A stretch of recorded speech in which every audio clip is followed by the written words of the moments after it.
This is Mike Sylvia with the Bedford Guide. I'm here with your Bristol County Sheriff Hodgson. So we have some new initiative coming out this week, Sheriff, and it's the new initiative to battle against opioid addiction, really in the Bristol County Sheriff's purview of the jail system. But let's start first. So what is a sheriff and what does a sheriff's office do compared to, say, local police or state police? Well, our primary role is to make sure that we're doing proper care and custody of both the people who are sentenced. We have sentenced inmates at our Dartmouth facility, as well as holding people who have not yet been sentenced in the pretrial status. But primarily for those who are here or sentenced, our responsibility is really to do everything we can while we have them in our custody for however long, to channel them toward things that are going to help them add tools to their toolbox that they didn't have when they came in, so they're better equipped when they leave, and that there's a less likelihood they're going to go back out and continue into a life of crime and victimize more people.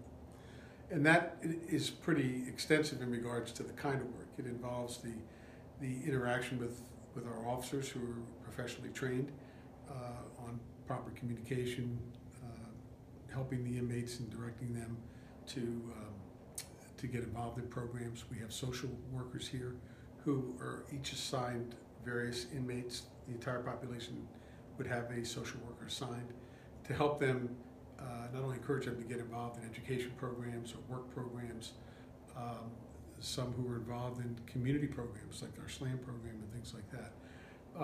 So there's really the fundamental responsibility. I don't think there's anything that any agency, law enforcement agency, can do more than we can in regards to public safety, and that is making sure that we're doing what we can to help these people redirect their lives to become productive citizens. And then the other aspects of what we do here include various things such as the law enforcement component. We have approximately 150 law enforcement deputies. We have a responsibility. We have a canine responsibility. We respond to communities throughout Bristol County who, some of the smaller cities and towns can't afford to have a canine. So we respond to emergencies in those communities for searches for lost children, for searches of vehicles for drugs or houses. We have service dogs as well as drug dogs. So that's an important function of what we do. We have a BCI unit where we're able to assist local cities and towns, again, who don't have the resources to be able to process crime scenes, where we can go in and fingerprint, for example, a burglary scene and get that to the lab in Plymouth County to help the PDs identify who these criminals are and get them off the street. Additionally, we have the largest undercover task force in the state. We have a 93-member task force, which includes members of various police departments in Bristol County and some beyond in Barnstable and Rhode Island, who are part of our task force, and they get involved in various undercover operations, primarily involved in illicit drugs and those types of things. So we have a presence out in the community, in addition to, you've probably seen our deputies on the road, of course, doing details because there's so much work going on. But we also have some really proactive programs in both schools as well as for our seniors. We do the anti-bullying training in schools throughout our county, both for the children and also for the teachers, for them to understand, and parents to understand what is the new law, how is it applied, what are your obligations, your responsibilities as a reporter. In addition to programs that we do, there's one that I do called Choices, where I go to the school and I talk to the kids about the simple message of choice. You're in the most powerful place you could be in a school, learning, getting your education, deciding what you're going to do after school, going home, hanging out with your friends, playing videos, whatever you want to do, as long as you're making good choices. But when you make a bad choice and you land yourself in prison, that all goes away. Mm-hmm. And your life becomes one where you're told what time to get up, what time to go to bed, what you're going to eat, what you're going to wear. You're not going to pick out whatever sneakers you like. You're not going to call mom when you're sick because it's not going to be available. So, and if you have somebody that you don't like that's sharing a cell with you in that 7-foot by 10-foot area, nothing you can do about it. So it's an opportunity for us to get into these schools and talk to the kids about the reality of it. And then we have inmates who actually will speak afterwards to the kids about their experience in the prison. We're working on right now a mock-up of a cell. It's a portable cell that the kids will actually, all in the beginning, pick 2 volunteers. I'll call them up on the stage. They'll get put in there while I do the entire presentation, and then we're going to talk to them about how long they were in there.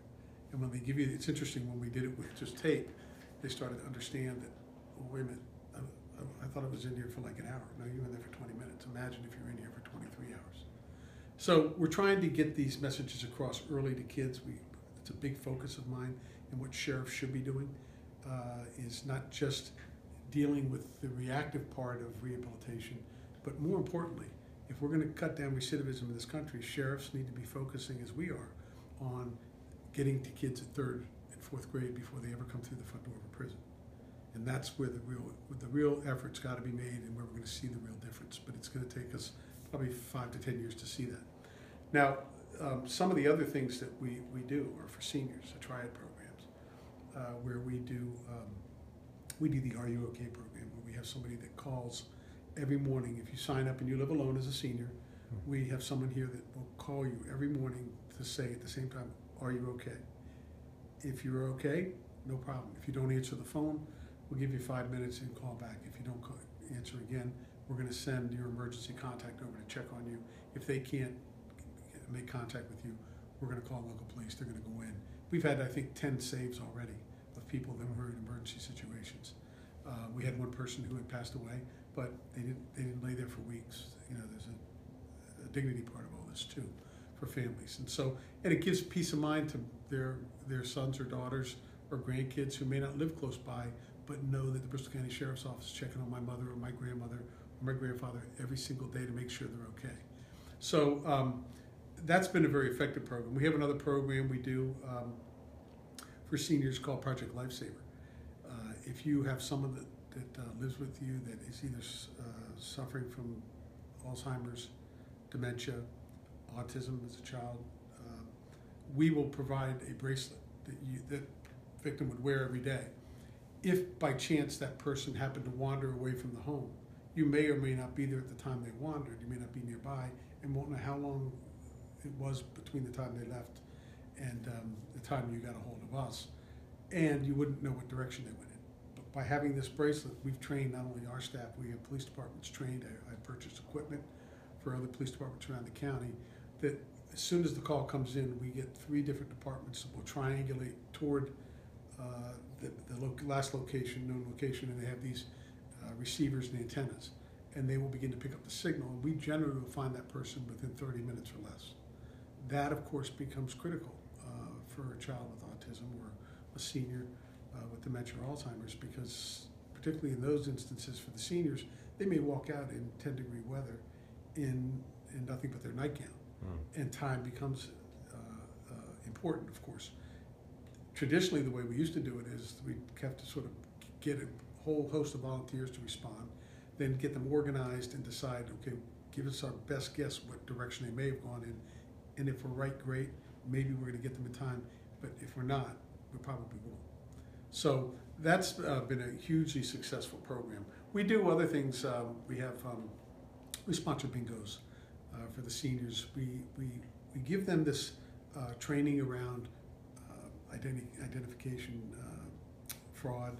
We let them know about the current scams that are going on. We're doing things that are educating them and helping to protect them because they are targeted an awful lot. We have a whistle program that I use both for seniors and for others who are, say, nurses that work midnight shifts and so forth, or have to go to their cars on late night shifts, where we actually provide whistles that are on sort of an accordion bracelet. I always kid them that I can't afford the gold bracelet, but we give them a plastic bracelet that's very comfortable, and they have it. They wear it when they leave, or they go out. If a senior's going out of their building, they wear it if they're going for a walk or whatever. If somebody they thought maybe be targeting them or what have you, they blow the whistle to draw attention. So it's really a safety mechanism. We've had a situation not too long ago, a couple of years, where a woman left the bingo and some guy was following her. She happened to have her whistle with her, and she crossed the street, he crossed the street, she blew the whistle, and he took off running. We don't know what he would have done, but we know for sure that she didn't get hurt. Yeah. She used the whistle, and it was a deterrent, and all eyes were on her as soon as she blew the whistle, and the criminal knew it. So we do a lot with regards to our seniors. We do a lot with regards to kids. We also have the responsibility of the Homeland Security Task Force for this county. We actually purchased our Incident Command Center, which was supposed to be delivered 3 days before 9/11. We've been doing tabletop exercises for the cities and towns. We have the person who runs it for us is Colonel Gavigan, who is certified to do both the tabletop exercise and the after-action reports. So we bring in all disciplines from a community: police, fire, Department of Public Works, elected officials, and we create these 5 or 6 scenarios that unravel sometimes simultaneously, and it teaches each of those groups how to work with one another in responding to these situations and coordinating it, so when it really happens, they're better prepared and better equipped to minimize loss of life and property. So we're very involved in that. We're very involved in keeping people up to date about the current threats around terrorism in our communities, and the importance of paying attention. If you see something, say something. These are all things that we are involved in. I'm very involved myself in this whole immigration issue, and the impacts that that's having on our communities. And so the role of a sheriff really is pretty broad. We manage the prisons, we manage the jail, we have a law enforcement component, we have community programs both for seniors and for kids, and then of course we have a responsibility to build collaboration with all our local law enforcement agencies to share resources and kind of be the sort of the catalyst around creating a unified response to critical incidents in our county. So you report directly to the governor, or is there some? I report to the taxpayers. Taxpayer, yeah. I'm an elected official. The sheriffs in Massachusetts run every 6 years, and I'll be coming up on my next election in November. I'm in my almost my 20th year, and we'll be looking toward an exciting 6 more. So let's talk about this program. So it's a grant of $250,000 for Bristol County that you receive, and this is kind of to help with prisoners that come through short-term or long-term, to kind of help them educate on opioid abuse. So why did the program come about? It starts July 1st. It started. Well, sure. We it came about because we applied for a grant. The opioid crisis is exactly that. It's really an epidemic in this country right now, where we're seeing upwards of 4 opioid deaths every single day in Massachusetts, which is incredible. The number of opiate deaths in this country have exceeded the deaths involving car accidents. So this is a serious problem that we have to tackle.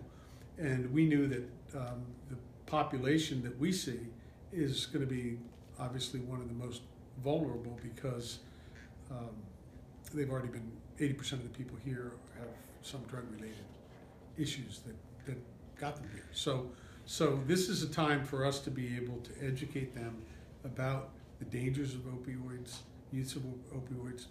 It's also an opportunity for us to give them information that they can walk away with and understand why this is not something you want to continue to do or start to do. Some of the things that we're doing are, for example, in our visit area, we're going to have televisions that are going to sort of have a running stream around the dangers of opioid use, treatment. If you know a family member or somebody that's involved, how to get treatment, where to get the Narcan use, the importance of Narcan if you have somebody you know that's a member of your family that's involved in drugs. And then we're going to also be showing a clip of, which is a very powerful clip, of a child who at a very young age got caught up in the drugs, and it sort of carries you through all the way to the child's funeral. It's powerful, and there's another one we're going to be looking at that actually highlights all the way through the clip the varying concerns and issues as the person is going through the opiate crisis, that really educate the public about how serious this really is and how fatal it can be to their loved ones. So I see part of it is for pregnant inmates to help prevent an addicted baby. Right, which has been a problem even before the opiate crisis with people who are heavily involved in drugs. We know that people involved in heroin, their babies that are born addicted. So we want to do everything we can to minimize that opportunity for that to go on by educating the pregnant females. Additionally, we're not just dealing with people who are sentenced. We're the only ones, I think, that applied for grants, and we got the biggest grant in the state. I'm very grateful for that. My staff did a wonderful job because they were really thinking out of the box about how comprehensively we really needed to tackle this problem. And one of the things that they felt strongly about, and I agreed with, is we need to make sure that we're also getting the people who are maybe even only in here for a weekend, who got locked up for a drunk driving charge or whatever, and getting bailed out, that if they are involved, and we know or believe that they're involved in drugs, or they maybe aren't telling us but want to access the information, we're going to have pamphlets that they can walk out the door with that are going to at least have them read it and understand it as to what the dangers are and why they shouldn't get involved in the opiate problem. So this grant is a $250,000 grant. How long does that last? I believe it's a 1-year grant. It's 1 year. So if it go, is it either going to go away after a year, and we got to start from scratch? Or? Well, we're going to go back. We're going to obviously. We think it's going to be very successful. We think that there's going to be a great benefit. We'll be measuring. We'll be doing the measures to make sure that it was something that's valuable. The other thing we're looking at, which is very important, is the cognitive behavioral change, which many experts believe is probably going to be the most rehabilitative approach for particularly the inmate population, to be able to have the highest success rate by helping them to understand the cognitive part of it. Because so often, we've seen methadone, and I was on a opiate panel in North Attleboro recently with the DA and a doctor and a state representative and an assistant superintendent of schools, and I was talking about this cognitive behavior issue, and after we had all spoken, a gentleman in the audience raised his hand and said, "Listen, I have a different perspective than the panelists. I have to tell you, I'm a heroin addict," he said, "and I'm a microbiologist, and you've got to stop giving drug addicts like me drugs to get off drugs. It's not helping us. What we need to change here." He was talking about cognitive change. Mm-hmm. So this also includes training for the correction officers on Narcan. Was Narcan used before at all in the prison, or just No, the first time? It was not. And we didn't, and hopefully we won't have to use it inside the prison. We know, and everybody knows, that there's people constantly across this country trying to smuggle drugs into prisons. But our staff are well trained. They're constantly doing searches. But if by chance somebody were to get something in here somehow and overdose, we want to be able to make sure that we're doing everything we can to prevent the death. Because a police officer or fireman have to go through procedures to get through to a prisoner. Right. So at least you have it more accessible now. Yeah, we do. So it looks like it creates 2 positions, so a transitional care coordinator and a reentry specialist. So are these going to be temporary 1-year jobs, but if they get approved for a grant, we expect to get refunded for those, but I mean, this is something we have to continue. It's not. This isn't sort of just an experiment. This is something that we need to do long term if we're really going to deal with this problem. We need to educate people. They need to understand that they can't get involved in this opiate problem and become addicted to opioids, because it's guaranteed to be a dead end, literally a dead end. And so we want to make sure that we're doing everything we can to educate people. We're not going to do it in a year, but we're going to raise the awareness, particularly in this population, and then they're going to be going out, and if they're involved with the same types of people that they were involved with before, they're probably going to be talking to those people as well. So, every life that we can save and every person that we can re-educate and get them away from drugs, the better we're doing, not only for them, but for our communities. So I noticed that when you're in New Bedford, you'll notice this. You'll see some of the work programs that you guys do. Carney, one of our city council members, works for the sheriff's office, and I've seen her, not her, but I've seen some of your vans downtown cleaning graffiti. your website says you save the taxpayers about $1 million or so per year. So can you talk about some of those programs? Yeah, those have been great programs. We started that with the pre-release program, where we had people who had 6 months or less on their sentence. We had so much work to do. I added a tandem crew, which was a crew that had a longer period of time to serve, and were potentially higher risk to walk away, even though we carefully screened them. So they knew up front, if you want to go out and do any work, you're going to have to wear a restraint. Initially, this goes back to 1999, I think. When I first started it, there was a lot of controversy. Some people didn't like it, but I will tell you, the entire work program has been hugely successful for the taxpayer, for the inmates. We had the inmates, the guys on the tandem crew who were actually shackled together. They painted the inside of every senior living complex in Taunton. Some of those buildings hadn't been painted in 10 years. But keep in mind, imagine this, these seniors were baking cookies for these guys while they were doing it. They were constantly complimenting them, saying, thank you so much for making this place. When we bring our families here on Thanksgiving, they're going to actually be able to see a beautiful building, which we were kind of embarrassed about because it hadn't been painted in so long. These guys built the handicapped accessible treehouse at the IDDI school, which is a serious head trauma residential facility. They built this incredible treehouse with ramps for handicapped access. And it gave these people a chance to see the world from a vantage point they never would ever have seen. And it was kind of right at sort of one of those crooked-looking houses, but it was very well built. It was designed by an engineer. And when we went to cut the ribbon, there was one inmate that was still with us that had worked on the project. And we allowed him to go there because he had worked on the project.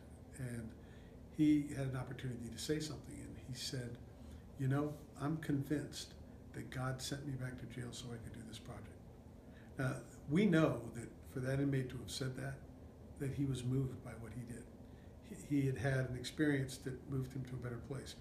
The whole idea of this isn't just about how much money we save taxpayers, which is very important. I've always said, I'm going to do everything I can when I became sheriff to have this jail give the taxpayers back a return on their investment for having to pay for this operation every day. And that's one of the ways we do it. But also, the inmates themselves. Think about it. If you were in a 7-foot by 10-foot cell every day, how many thank yous do you think you're going to get? But be out there painting in a senior high-rise and making the place look beautiful, having grandfatherly types that maybe you never had in your life, saying, you know, what a nice young man you are. Thank you for doing this. You're doing a great job. I want to make sure that every inmate that I can get exposed to associating good feelings with good behavior have that chance. And these guys that are out there get that every day. They get reinforced that, hey, I feel good when I'm doing good things because people really appreciate me.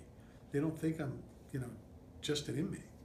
Yeah, I made a mistake, but they believe that I can accomplish something. And they are coming back to our communities. This isn't a state facility. The maximum sentence here is about 2.5 years. So they're coming back. So I can either let them sit around, watch TV, play cards, lift weights, and not get exposed to any of this, or, as I did, take all that away and say, listen, go to a program to help yourself. Get involved in the work program. We just had three individuals I just presented diplomas to. New Bedford High School, Durfee High School, and Falmouth High School. Just about 2 weeks ago, they graduated. They got their high school diplomas. So we're doing. If you could have seen one of the inmates that had gotten his diploma. In fact, he wrote me a note. He wrote me a nice note, and just told me, he appreciated me being there, but how excited he was that he got his high school diploma.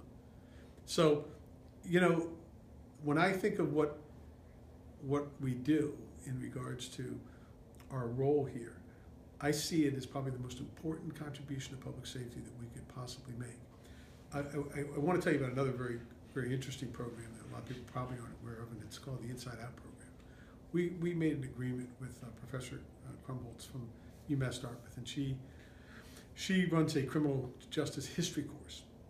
And so she agreed that she would come here and do the course, but her students that signed up at UMass Dartmouth would have to come here as well to do it with the inmates. And in the classroom, it's inmate, student, inmate, student. And it was very interesting because the students, of course, had their sort of preconceived notions about the people they were going to be coming to see and work in a classroom with on this, in this course. And they thought, hey, they're inmates, probably never going to make it through college, you know, but it's interesting, I'll go do it. The inmates also, many of them thought, you know, I really probably don't belong in this classroom with these college students. Who am I? I'm an inmate, I'm in jail. But what was really interesting, we've heard of it at several graduations, the inmates get to speak and so do the students. At one of the last graduations I was at, one of the college students stood up and said, you know, I got to tell you something. You all, you inmates in this class, made me and every other student here better students because we had the chance to be in a classroom with you. When we were thinking to go to the Rathskeller to have a beer when we should have been studying, we'd think of you guys, and we knew you were going to be in your cells studying, and you motivated us not to go and do those things, but rather to study. And some of you did better than we did in the course. So it was very interesting to hear the perspectives of both the inmates and the students about how they sort of changed their thoughts around themselves. Hey, I can compete with a college student. I actually did better. Versus the student who said, I really didn't think you guys would probably belong in the class with us, but you know what? You made me a better student, and you did better than I did. So how do you decide the work programs? Is it selectmen and mayors that apply for this? And how do people out there, if they wanted to have, say there was a local church that wanted to get something painted, how would they go about asking you? Sure. The way we people applied for our work program is they can simply send a letter just requesting, for example, we did St. Joe's Church, I think it was, New Bedford.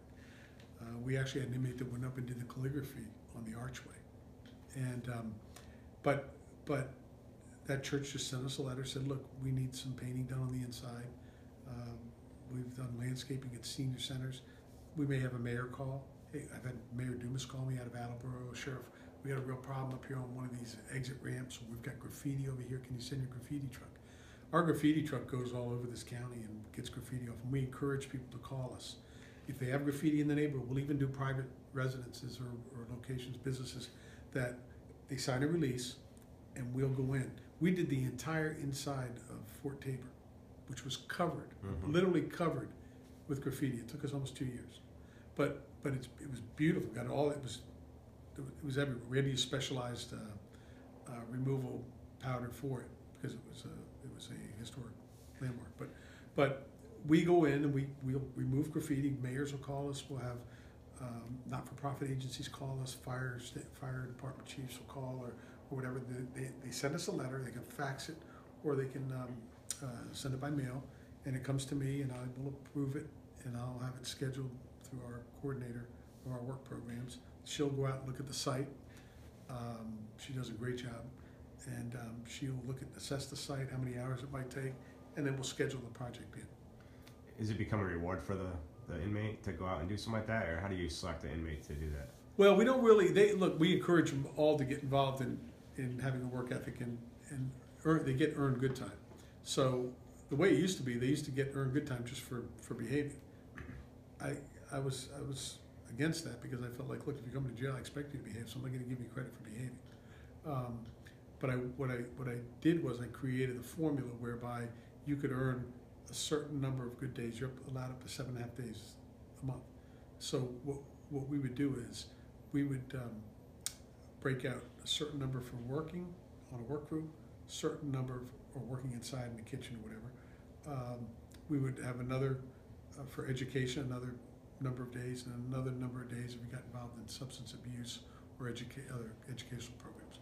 So you could eventually accumulate that, but it couldn't all be done by just one formula.